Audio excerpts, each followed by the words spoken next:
Today I'll be solving quadratic equations by completing the square. So in the first problem, we have x plus 10 squared equals 196. And to get rid of this parentheses, we have to square root it by both sides. So let's just square root this side and square root this side. However, we have to put plus or minus for this one. And then we just rewrite it. X plus 10 equals, this is a perfect square of 14. So we just write 14 and then plus or minus, because 14 times 14 equals 196, along with negative 14 times negative 14 also give us 196. So this is how we got this. So we have to minus 10 for both sides, and then x equals positive 14 minus 10 is 4, and then negative 14 minus 10 is negative 24. So there we have it. We have our answers. And for the next problem, we have negative 3 parentheses x minus 6 squared equals negative 30. So we had to divide negative 3 by both sides.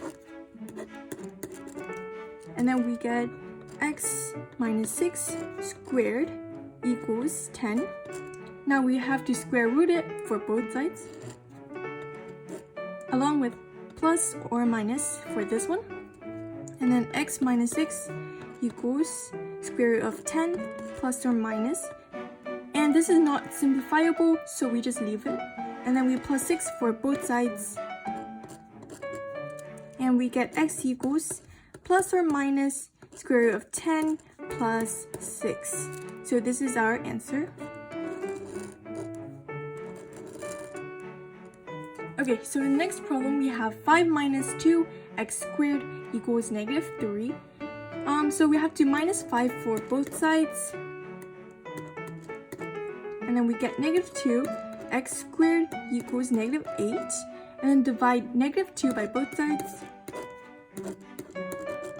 And then x squared would equals to 4.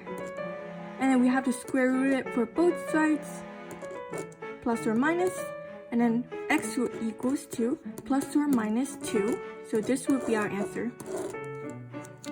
And then the next problem, we have 2 parentheses x minus 4 squared equals to negative 10.